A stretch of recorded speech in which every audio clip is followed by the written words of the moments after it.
Hello everyone, welcome to DK classes. आज मैं आप लोगों के सामने मैट्रिसेस के 3 टॉपिक्स लेकर आई हूँ, जिसमें से फर्स्ट है आपका cofactor, second adjoint and third है आपका इनवर्स। आज मैं आप लोगों के सामने डिस्कस करूँगी कोफैक्टर। व्हाट इज कोफैक्टर, हम कैसे हाउ टू फाइंड कोफैक्टर। इसके पहले मैंने लास्ट वीडियो में आप लोगों को बताया था माइनर। एक चीज याद रखिएगा आप लोग कि अगर आप लोगों से माइनर नहीं आता है फाइंड करते तो आप कोफैक्टर फाइंड नहीं कर सकते हैं। या इसके पहले आपको कोफैक्टर अगर समझना है तो आपको माइनर की वीडियो, जो लास्ट वीडियो मैंने अपलोड करी है, उसको आप लोग जरूर देखें। तो आइए हम बात करते हैं व्हाट इज कोफैक्टर। कोफैक्टर भी पर्टिकुलर एलिमेंट का निकाला जाता है, ठीक है। इसे AIJ या CIJ से डिनोट करते हैं। यहाँ पे I क्या होता है, नंबर ऑफ रो। ये हमने आप लोगों को बताया हुआ है, लिख के रखा हुआ है कि I क्या है, नंबर ऑफ रो, और J किसको रिप्रेजेंट करेगा, नंबर ऑफ कॉलम को। क्लियर। AIJ या CIJ, I number of rose, J number of column. Second term क्या है कि यह भी जैसे माइनर और डिटर्मिनेंट ओनली किसका निकाला जाता है, स्क्वायर मैट्रिक्स का। सेम कंडीशन कोफैक्टर के साथ भी है, बिकॉज ये पूरी तरह से माइनर पे डिपेंडेंट है और माइनर ओनली स्क्वायर मैट्रिक्स का निकाला जाता है, इसलिए कोफैक्टर भी ओनली स्क्वायर मैट्रिक्स का निकाला जाता है। क्लियर। नेक्स्ट कंडीशन ये है कि जिस प्रकार से माइनर जो है पर्टिकुलर एलिमेंट का निकलता है, इसलिए गिवन मैट्रिक्स में जितने एलिमेंट होते हैं उतने माइनर होते हैं, यानी number of element is equal to number of minor. Same condition यहाँ पे भी है कि number of element of the matrix is equal to the number of cofactors of the matrix, यानी जितने एलिमेंट होंगे मैट्रिक्स में उतने कोफैक्टर्स होंगे। या हम कह सकते हैं number of element is equal to number of minor is equal to number of cofactor. जितने एलिमेंट उतने माइनर और जितने माइनर उतने कोफैक्टर। आई होप आप लोगों को ये कंडीशन भी समझ में आ गई होगी। यहाँ पे आप देख सकते हैं हमने 2 मैट्रिक्स लेकर रखी है। पहली मैट्रिक्स है A11, A12, A21, A22। आप यहाँ पे देखिए 1, 2 रोज है, 1, 2 कॉलम है, यानी number of rows is equal to number of column. Square matrix हो गई। तो इस मैट्रिक्स की, इन टाइप्स की मैट्रिक्स का हम क्या कर सकते हैं, माइनर, डिटर्मिनेंट या कोफैक्टर निकालते हैं। सेम यहाँ पे हमने लिया है A11, A12, A13, A21, A22, A23, A31, A32, A33। आप देख सकते हैं 1, 2, 3, 1, 2, 3 रोज 3 कॉलम। तो आप देख रहे हैं ऑर्डर आपका, नंबर ऑफ रो सेम है नंबर ऑफ कॉलम से, नंबर ऑफ रो सेम है नंबर ऑफ कॉलम के।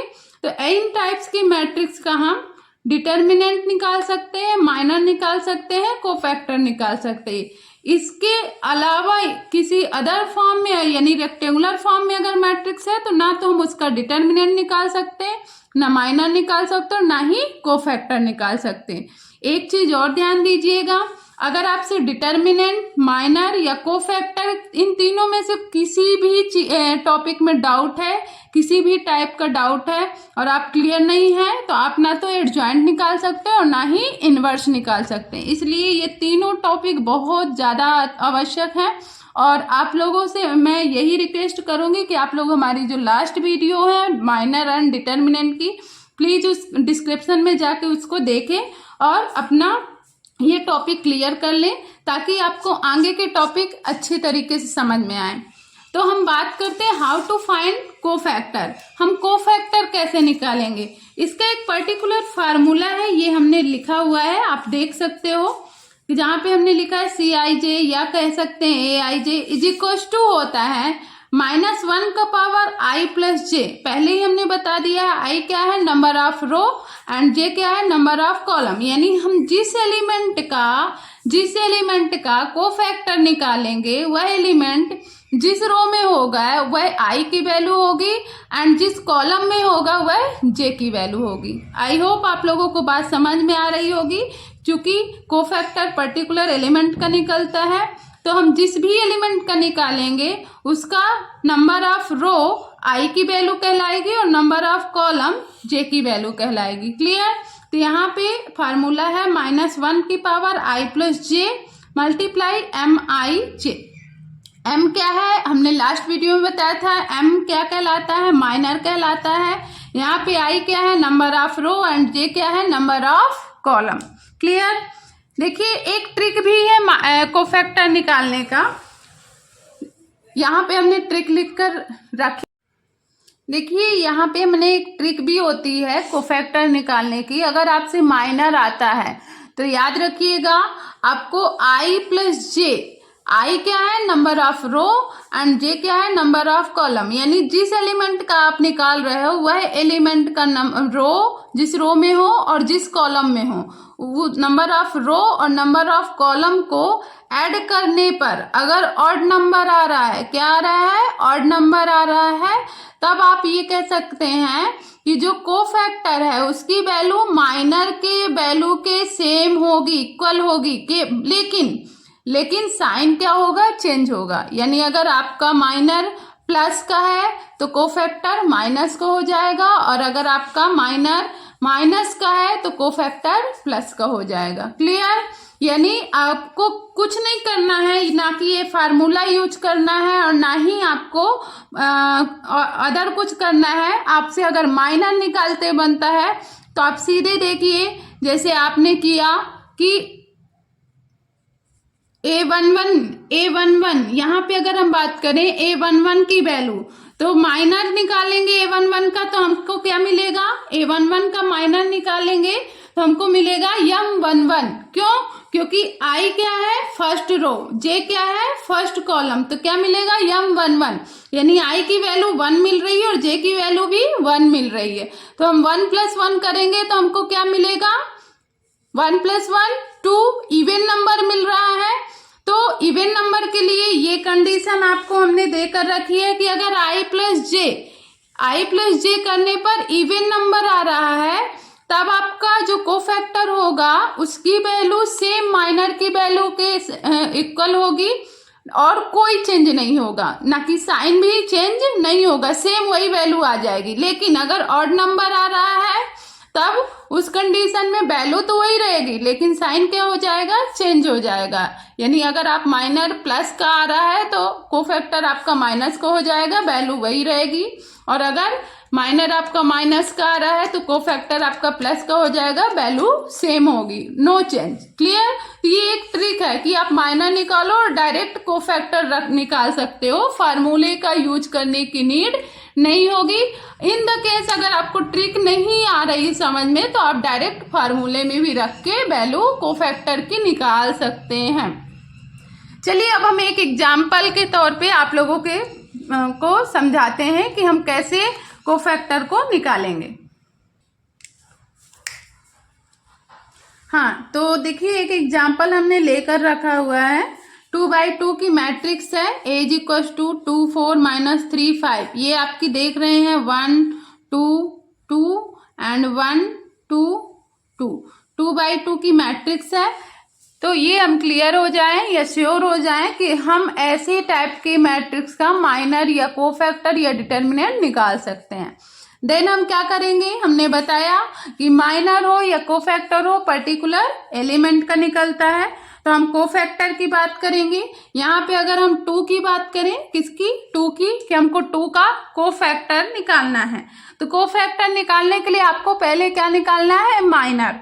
और माइनर निकालने का फॉर्मूला क्या होता है? हमने बताया था कि जिस भी एलिमेंट का माइनर निकालेंगे वह एलिमेंट जिस रो जिस कॉलम में होगा उसे हम डिलीट कर देते हैं। जो बचता है वह उस एलिमेंट का माइनर कहलाता है। क्लियर? माइनर की वैल्यू होती है। तो यहाँ पे देखिए जो 2 है किस रो में है? फर्स्ट रो में। तो सबसे पहले हम इसका डिनोटेड सिंबल लिखेंगे m। फर्स्ट रो है तो 1, सेकेंड फर्स्ट कॉलम है तो 1। क्लियर? अब बात करते हैं M11 की। क्लियर ना? M11 की। तो यहाँ पे देखिए first row and first column हमने डिलीट कर दिया, first row and first column हमने डिलीट किया, तो हमको क्या मिलेगा, 5 मिल रहा है।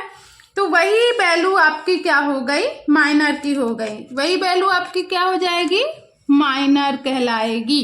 क्लियर।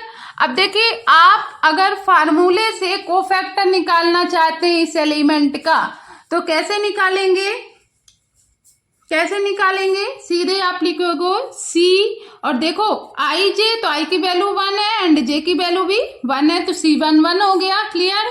फिर आपको क्या करना है, फार्मूले में वैल्यू रखिए, -1 है तो -1, फिर आई की वैल्यू 1 प्लस जे की वैल्यू 1 मल्टीप्लाई M11। क्लियर। अब M11 की वैल्यू रखेंगे, देखिए -1 का पावर 2, 1 + 1 2 मल्टीप्लाई M11 की वैल्यू 5।